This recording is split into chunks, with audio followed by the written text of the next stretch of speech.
భారతదేశంలోనూ యావత్ ప్రపంచంలోనూ ఉన్నటువంటి తెలుగు మిగతా భాషలలోని అభిమానులకు, నా శ్రేయోభిలాషులకు, ఆత్మీయులకు, ప్రజాప్రతినిధులకు, 2 రాష్ట్రాల ముఖ్యమంత్రులకు, మీడియా ప్రతినిధులకు నా హృదయపూర్వక నమస్కారాలు. గత 4 రోజులుగా ఏమేమి జరుగుతున్నదని అందరికీ తెలుసు. ముఖ్యమంత్రులకు కూడా తెలుసుంటుంది. ఎందుకంటే వాళ్ళు ఎన్నో సమస్యలతో తలమునకలై ఉంటారు. కానీ ఎవరో ఆయన పర్సనల్ సెక్రటరీస్ చెప్పుండొచ్చు. నా హృదయంలో ఉండే ఆవేదన ఏమిటంటే కుటుంబ సమస్య. కుటుంబ సమస్యల్లో ఎవరైనా పర్మిషన్ లేకుండా ఇతరులు జోక్యం చేసుకోవచ్చా? మీరే ఆలోచించండి. 100కి 100% అనాల్సిన అవసరం లేదు. కనీసం 95-98% కుటుంబ సమస్యలు ఉంటూ ఉంటాయి. అంటే మేమంతా నటులం కాబట్టి మా విషయాలు, పాపులర్గా ఉన్న రాజకీయ నాయకుల విషయాలు, కొంతమంది ఉన్నవి లేనివి, లేనివి ఉన్నవి చెబుతూ ఉంటారు. చెప్పేవాడు కూడా ఆలోచించాలి, వాళ్ళ మనసులు, వాళ్ళ కుటుంబ సమస్యలు అని. ఇదంతా ప్రజలకు తెలుసు. కానీ ఎందుకులే మన పనులు మనం చేసుకుందాం అని అందరూ సైలెంట్గా ఉన్నారు. ఇప్పుడు ప్రజలు కూడా, కొంతమంది రాజకీయ నాయకులు కూడా ఆలోచించుకోవాల్సిన విషయం. విజువల్స్ చూడండి, టీవీల్లో వస్తున్నాయి, మీడియా, సోషల్ మీడియాలో వస్తుంది. రాత్రి 8 గంటలకు గేటు తోసుకుని నా బిడ్డ మనోజ్ కుమార్ వచ్చాడు. అది రైటా రాంగా పర్సనల్ విషయం, తర్వాత మాడుకోవచ్చు. పత్రికాధిపతులు, అది పత్రికా సోదరులు 4 రోజుల నుంచి నా ఇంటి ముందు మనుషులను పెట్టుకుని, వ్యాన్లు పెట్టుకుని అలా ఉండడం ఎంతవరకు న్యాయం?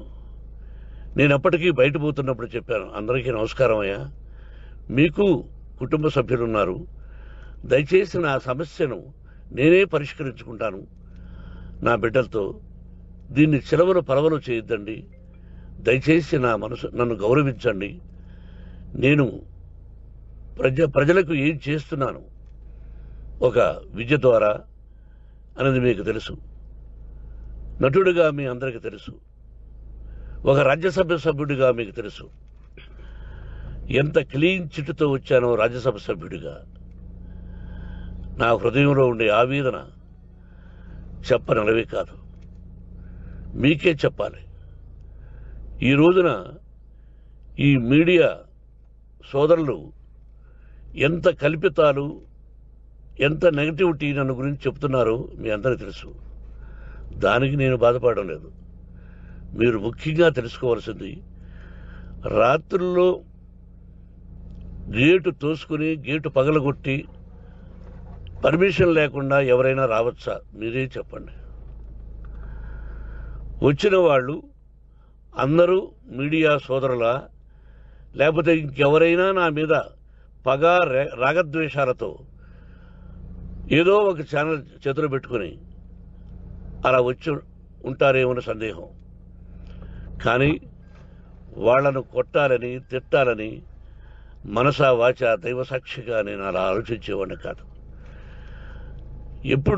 ఎందుకు? వాళ్ళు ఉద్యోగస్తులు, నేను కూడా ఉద్యోగస్తునే, అందరూ కూలివాళ్ళం. భగవంతుడు ఇస్తుంటాడు మనకు కూలి. ఎవరికి ఏమిటనేది ఆయన నిర్ణయిస్తాడు. ఇది మీ అందరికీ తెలుసు. వాళ్లకు నేను చెప్పినా వినకుండా ముందు నమస్కారం పెట్టాను.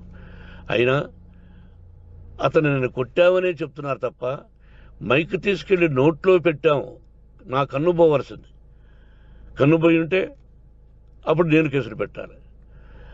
నా కన్ను పోలేదు, కొంచెం తగిలింది కంటి కింద, నేనే ఎస్కేప్ అయ్యాను. లేకపోతే నా జీవితం గుడ్డిదయ్యేది.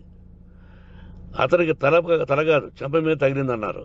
ఓకే, ఆ చీకట్లో ఎలా జరిగిందన్నది వాస్తవమే. మైకు లాక్కోవడం, వాడు నన్ను కేకలేయడం, ఆ దీనిలో ఘర్షణ జరిగింది. నేను కొట్టిన దెబ్బ అతనికి తగిలింది అన్నారు. దానికి హృదయపూర్వకంగా బాధపడుతున్నా. అతను నాకు తమ్ముడే. ఒక తల్లి బిడ్డలం కాకపోయినా I love them, I like them. అటువంటిది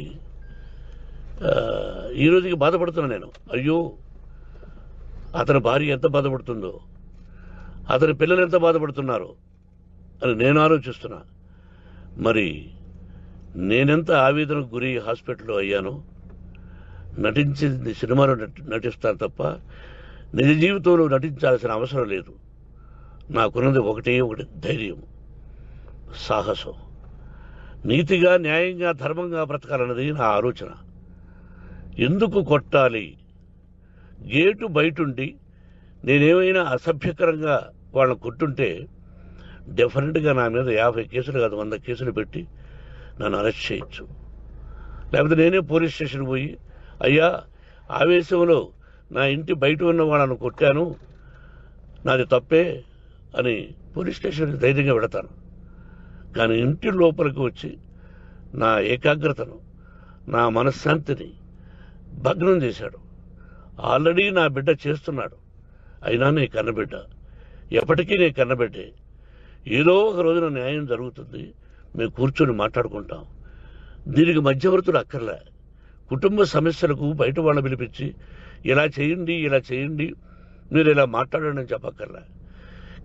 కట్టు బట్టలతో మద్రాసుకు వెళ్ళేవాడిని. ఆల్రెడీ మీకు చెప్పాను.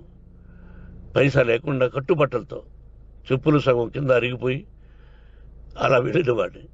మా తల్లిదండ్రులు అద్భుతమైన జన్మను ప్రసాదించారు. ఒక్క పైసా ఇవ్వాల. నా కష్టార్జితంతో నేను సంపాదించి ఈ రోజు నేను కులమతాలకు అతీతంగా 25% ఫ్రీ ఎడ్యుకేషన్ ఇస్తూ, నా స్థాయిలో నాకు తగిన సహాయం చేసుకుంటూ, వరద బాధలు వచ్చినా, ఇంకోటి వచ్చినా, అన్నయ్య ముఖ్యమంత్రిగా ఉన్నప్పుడు కూడా ఎన్నో చేశాను. బట్ అవి మర్చిపోయి ఈరోజు కొట్టింది మాట్లాడుతున్నారు. ప్రజాప్రతినిధులారా, నా అభిమానులారా, తెలుగు ప్రజలారా, తమిళ, మలయాళం, కన్నడ అభిమానులారా, ఆలోచించండి. నేను చేసినది తప్పు, కొట్టినది తప్పు. ఏ సందర్భంలో కొట్టాల్సి వచ్చింది? మీ ఇంటికి దూరితే ఒప్పుకుంటారా? మీ ఏకాగ్రతను భగ్నం చేస్తే ఒప్పుకుంటారా? మీరే ఆలోచించండి. న్యాయాధిపతులు కానీ, ప్రజాప్రతినిధులు కానీ, అభిమానులు కానీ, వ్యాపారస్తులు కానీ, ఇదే మీడియా ప్రతినిధులు కూడా వాళ్ళ ఇళ్లలోకి ఎవరైనా దూరి, మన గురించి ఇలా రాశావు అని ఆ ఇళ్లలోకి ఒక 10 మంది వెళితే వాళ్ళు దండం పెట్టి పంపిస్తారా? ఏం చేస్తారు చెప్పండి. మీకు టీవీలు ఉన్నాయి, మాకు టీవీలు లేవు. నేను కూడా రేపు టీవీ పెట్టచ్చు. అది కాదు గొప్ప. నా హృదయపూర్వకంగా చెప్తున్నా, అతని మనసును బాధ పెట్టినా అతను గాయమైన దానికి చాలా చింతిస్తున్నాను. చింతించే లాభం ఏమిటండి అంటే, మరి ఏం చేయాలి?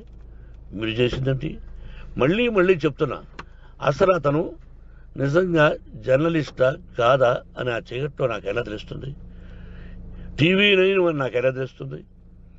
ఏదో ఒక కంటి మీదకి ఒక మైక్ వచ్చింది, దానికి అబక్కం లాక్కున్నాను. ఇది వాస్తవమే, అసత్యం కాదు. అది టీవీ 9, ఆ టీవీ 9 మైక్నే లాక్కోవాలి. అది ఏంటండి? నేనేమన్నా మూర్ఖుడినా? వాళ్ళందరూ నాకు కావలసిన వాళ్ళే. ఈ రోజున ఆ రజనీకాంత్, అతను కూడా ఎన్నో ఫోన్లు నేను చాలా సందర్భాల్లో మాట్లాడున్నాను. ఇట్స్ లైక్ మై సన్నా, లేకపోతే బ్రదరా, అలా ఉంటాం. మరి ఈ విషయంలో మాత్రం మీరు అందరూ అంటే మీరు చేసినది తప్పు అని మీరు ఒక్కరు అనలేదే. కానీ జర్నలిస్టు సోదరులు, ఒక ఆడపడుచు, దాదాపు ఒక 5-6 మంది ఆడపడుచులు, ఒక 5-6 మంది సోదరులు, వాళ్ళందరూ మాట్లాడారు.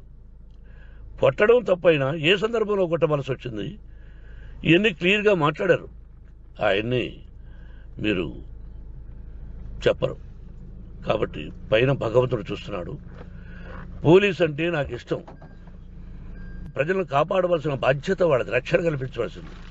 నా విద్యాలయానికి కూడా ఐపీఎస్లు, ఐఏఎస్లు అయిన విద్యార్థులు ఉన్నారు. వాళ్ళకు న్యాయం ధర్మం నేర్పించి పంపించాను ఆ ఇన్స్టిట్యూషన్లో. But they are perfect. కొంతమంది ఐపీఎస్లు, ఐఏఎస్లు, డీసీపీలు ఇలా చాలామంది ఉన్నారు. బట్ ఎక్కడెక్కడో పనిచేస్తున్నారు. వాడు నా బిడ్డలు, మరి వాళ్ళు కూడా పోలీసు ఉద్యోగస్తులే కదా, న్యాయంగా ఉన్నారు కదా. కానీ ఇక్కడ మాత్రం ఏకపక్ష నిర్ణయం. ఏమి చేస్తున్నారో మీరే ప్రజలారా చూడండి.